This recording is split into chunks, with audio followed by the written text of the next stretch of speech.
लालची किसान की कहानी। एक बार की बात है, छोटे से गांव में रामू नाम का एक किसान रहता था। वह एक मेहनती और ईमानदार व्यक्ति था, लेकिन उसकी एक कमी थी। वह बहुत लालची था, उसे कभी संतोष नहीं होता था। वह परिवार के लिए फसल उगाता था। उसकी पत्नी सीता हमेशा उसे समझाती, रामू, हमें जो भी मिला है उसी में संतोष करना चाहिए। लेकिन रामू का मन हमेशा और अधिक धन और संपत्ति की चाह में लगा रहता था। गांव में रामू की अच्छी फसल के चर्चे होते थे। हर साल उसकी फसल अच्छी होती थी और वह अच्छा मुनाफा कमाता था। लेकिन रामू हमेशा सोचता था, अगर मेरे पास और जमीन होती तो मेरी फसल और भी बढ़िया होती।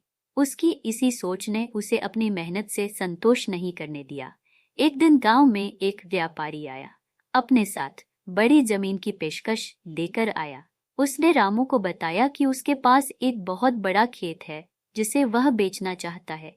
रामू ने तुरंत विचार किया कि यदि वह उस जमीन को खरीद लेता है तो उसकी फसल और अधिक होगी और वह बहुत धनी बन जाएगा।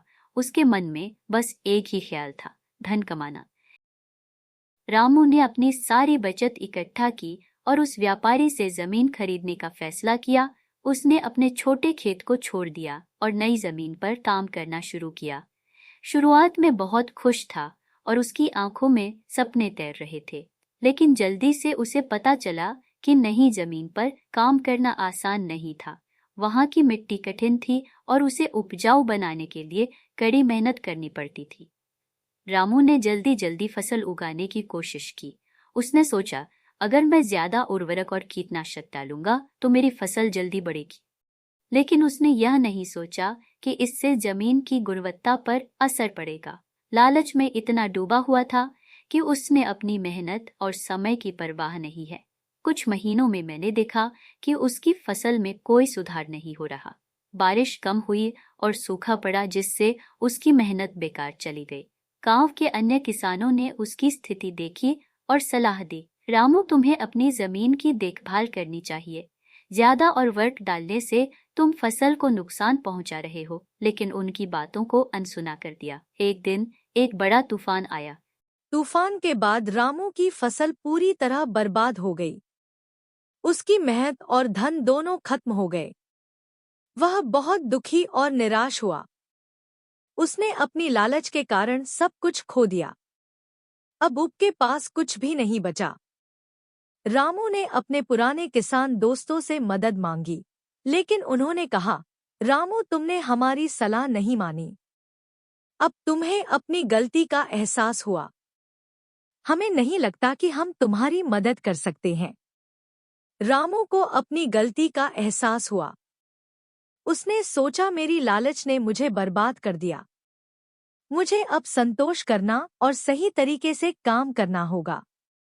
उसने तय किया कि वह फिर से मेहनत करेगा, लेकिन इस बार वह अपनी जमीन की उचित देखभाल करेगा।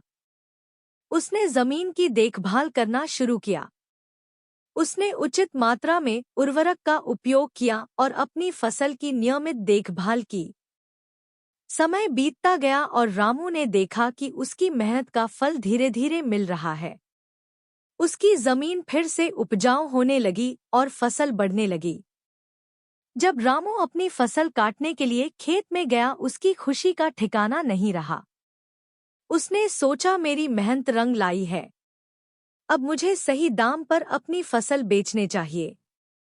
उसने अपनी फसल को अच्छे दाम पर बेचा और इससे उसे अच्छी आमदनी हुई। रामू, संतोष से ही सच्ची सफलता मिलती है। उसने अपने गांव में सभी को अपनी कहानी सुनाई और बताया कि लालच से केवल नुकसान होता है। गांव वालों ने उसकी मेहनत की सराहना की और उसे अपना आदर्श मान ली। एक दिन गांव के मुखिया ने रामू को बुलाया। बहुत अच्छा काम किया है। तुम्हारी मेहनत और ईमानदारी ने सबको प्रेरित किया है। हम सब मिलकर तुम्हें गांव का सर्वश्रेष्ठ किसान घोषित करना चाहते हैं। रामू ने यह सुनकर विनम्रता से कहा, यह सब मेरे अकेले का किया हुआ नहीं है। यह हमारी सामूहिक मेहनत का फल है। जब हम सब मिलकर काम करते हैं तो कोई भी चुनौती हमारे सामने टिक नहीं सकती। गांव में रामू की कहानी प्रसिद्ध हो गई। सभी लोग उसकी मेहनत और ईमानदारी की सराहना करने लगे। बच्चों को हमेशा मेहनत की शिक्षा दी और उन्हें समझाया कि लालच से केवल नुकसान होता है। इस तरह रामू ने देखा कि जीवन में संतोष और मेहनत से बड़ा कोई धन नहीं है। अगर हम मेहनत करते हैं और लालच से दूर रहते हैं, तो हमारी मेहनत का फल मीठा होता है। इसी टाइप की नेक्स्ट वीडियो देखने के लिए हमारे चैनल को सब्सक्राइब करें। अपना कीमती टाइम देने के लिए आपका बहुत धन्यवाद।